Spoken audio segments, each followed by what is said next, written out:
So this is Indiana, and Indiana has more than 20,000 cemeteries within it.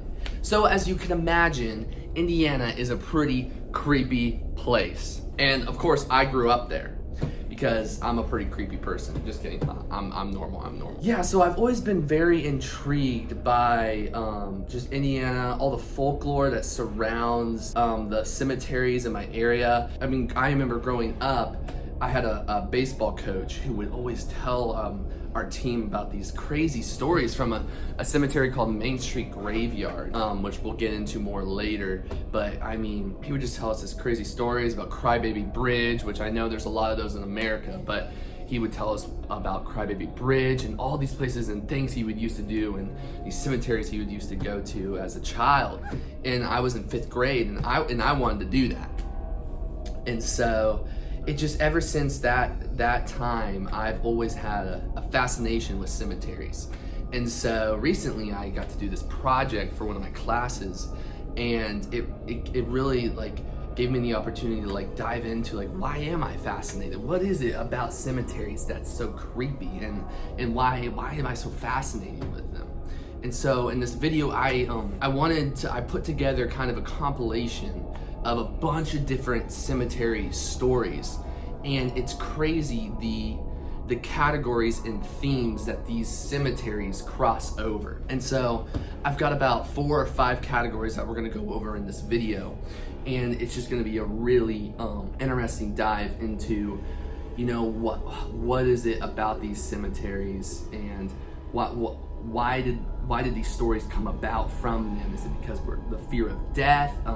What happened here, grave robberies, things like that. So without further ado, let's go to our first cemetery.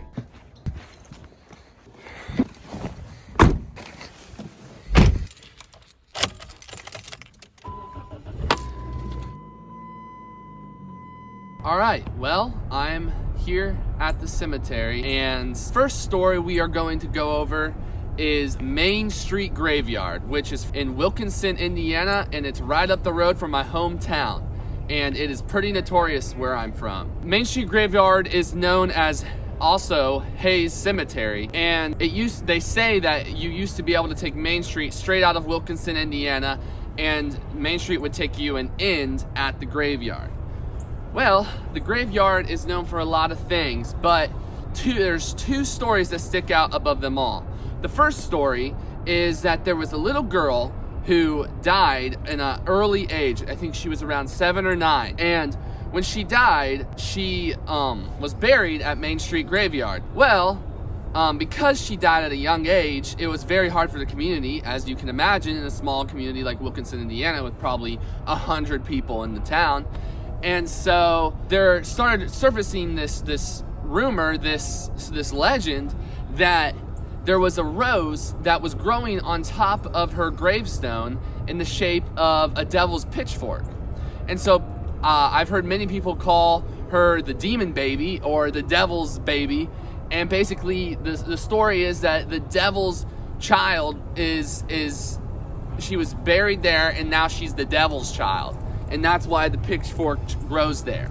Now there's also a lot of rumors that in the 70s, and this is a thing that pops up amongst a lot of stories in graveyards in Indiana, but in the 70s, there was some satanic cults that would perform ancient rituals at Main Street Graveyard, and they would dig up bodies and offer sacrifices to Satan. And so that is a story that circulates a lot, and so that just kind of leads to the allure of this cemetery. And I think a lot of it comes back to the fear of death and the sadness around it, and the sadness of people digging up your body and the thought of that. So that is the story of Main Street Graveyard, a very close place in my heart because of how close it is to my home. Now let's move on to the next story.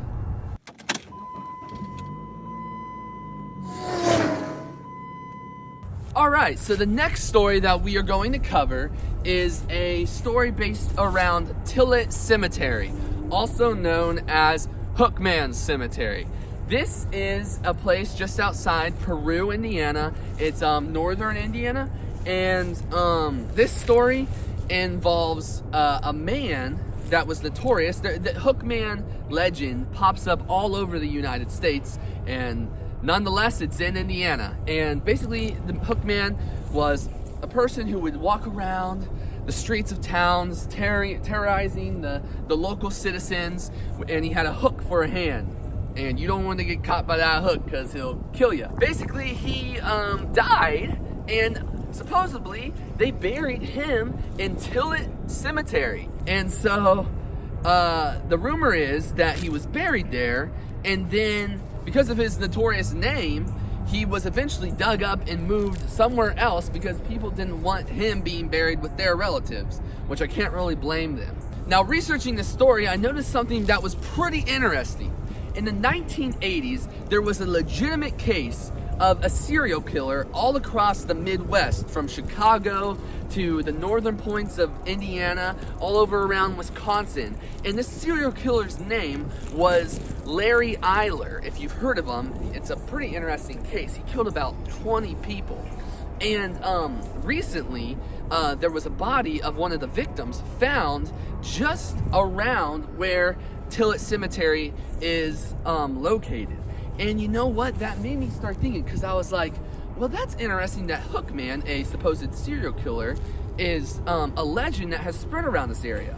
And so I just thought I wanted to make that connection between maybe because of the serial killer that popped up in the 80s, that has something to do with why this Hookman legend has become such a popular story to be told in the area. And maybe it's a way of people warning against serial killers and telling people to come in early, because there was a legitimate serial killer here in the 80s. So yeah, that is Tillet Cemetery.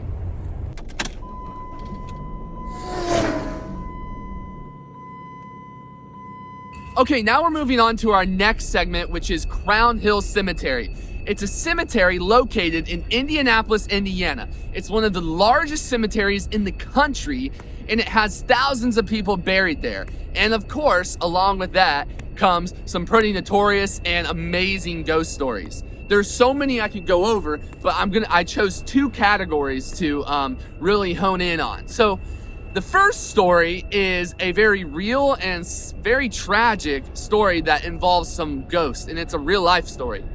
For many years, there was a section 37 in the cemetery, and it had a bunch of unmarked graves with case numbers on them of children from an asylum that was set up in the late 1800s. It was for a bunch of children. It was basically an orphanage for children who didn't have any parents or any caretaker. Well, recently, this section 37 of Crown Hill Cemetery was discovered. It has been said for years before this section was discovered that in that area, there had been sightings of children playing and screaming and having fun, and you could hear children laughing, and you could hear the ghosts of a lot of these children, but no one ever really understood why or where that came from until now, when we know about Section 37. In 2006, a foundation decided to actually memorialize all the children, so they got access to every single child's name. Over 700 children were dead and buried here. It wasn't a catastrophe or anything, but a lot of illness and sickness happened, and the asylum was very overcrowded in those days. So in 2006, this foundation decided to put up a memorialization of the children, and ever since then, there is a giant plaque and a gravestone with 700 names of all the children who were buried there, and they get proper recognition. That's a very real life thing, and I think it's almost a foreshadowing how the story was about already. These children playing and the ghosts of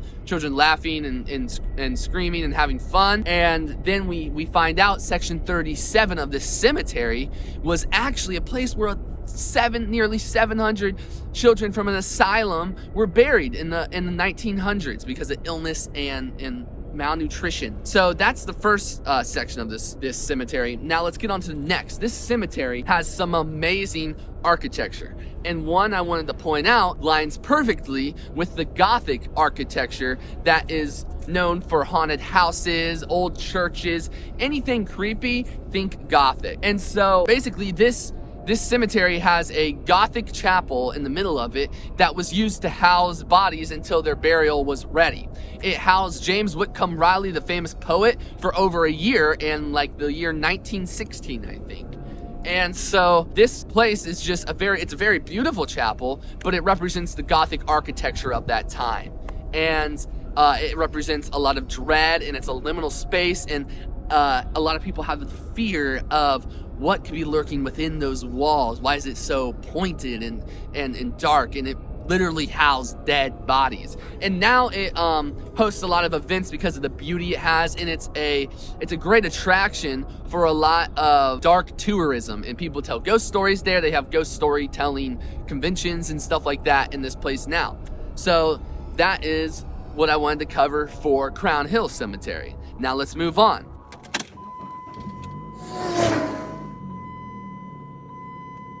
All right, and last but not least, we arrive at probably the most famous cemetery in Indiana, with the most notorious story, attracting hundreds of people from all around Indiana every year. And that cemetery is known as 100 Steps Cemetery. Now, this cemetery is located also in northern Indiana, in Terre Haute. So now let me get into the legend of this cemetery. At 100 Steps Cemetery, there is a concrete staircase that goes up the hill that everyone must climb to get to the tombstones and the memorializations. Well, it is said that if you climb up these steps and you count each step on the way, you should get to 100 steps at the top. And then they say, when you get to the top, if you turn around and look back down the stairs, the ghost of previous caretakers of the cemetery will tell you how you're going to die, okay? And then when he tells you that, you have to remember it, and whatever number you counted on your way up, you have to go back down the stairs counting your steps. And if you get to the bottom of the stairs and the numbers are different, if the number is different than what you went up it at, then the death that the caretaker told you is going to happen. But if the numbers align and you counted the same number of steps on the way up and on the way down, then you won't die that way. And that's probably a good thing. Unless he said you're just gonna die in a really nice, pleasant way, but I doubt that because he's an evil ghost. That is the story of the 100 Steps Cemetery. So let's go back home and conclude this video. And we're back. So I hope you guys enjoyed just like the deeper dive into some of those ghost stories and all the different kinds of folklore that surrounds these cemeteries that I got to dive into and learn about and hear the stories, but not only the stories, but why those stories exist. And I think that now that we've covered some of these different cemeteries and the stories that go along with them, we can notice a few patterns, and maybe just two patterns, honestly. I think one of the patterns between all these stories is that obviously we're talking about cemeteries here, and with cemeteries, they don't exist without death. And you know, I think if you went around asking a lot of people what one of their greatest fears is, it may just be a common denominator that people would probably say dying in a gruesome, horrible way. I don't think a lot of people would want to do that. I think if you had the option between dying in a gruesome, horrible way and not dying in a gruesome, horrible way, you would choose the latter, all right? Am I right? Yeah, probably. So, and I think I think our fear of that comes out because oftentimes these stories that we're hearing, they're not dealing with, oh, bright, happy things, and oh, this person died of old age. No, you don't hear that. You hear, this young girl died, and now there's a demon rose growing on her grave, like in Hayes Cemetery. Or you hear, oh, there's been a serial killer, and he was buried in our cemetery just up the hill, like at Tillett Cemetery. And we've moved him, but now he lurks, the hook man lurks. And we see how that's correlated to people in the 1980s when there was an actual serial killer happening, and guy was going around killing like 20 people. So, you know, all of these things are just going back to our fears and and it's just, and it's a I mean, sometimes it's a beautiful way. I mean, it's usually very gruesome, but it is kind of beautiful how through our grief and our trauma, we can express our feelings through these stories, and they help make us feel better. And really, that's it. That's the point of this whole video. I just wanted to get the connection of, yes, like seemingly on the outside, we're just covering cemetery folklore. But cemetery folklore is its own entire genre in which other genres can arise from. It's like its own foundation, and I just think there's a lot to be said about how much pain and grief can really bring about some great and some cool stories, even though it's dealing with dark subject matter. And I think that ultimately it's a good thing for humans to be able to express these feelings of grief, dread, sadness, fear of death, and maybe these horrible things happening to me through these folklore stories. So that's all I've got today, and thank you so much for watching.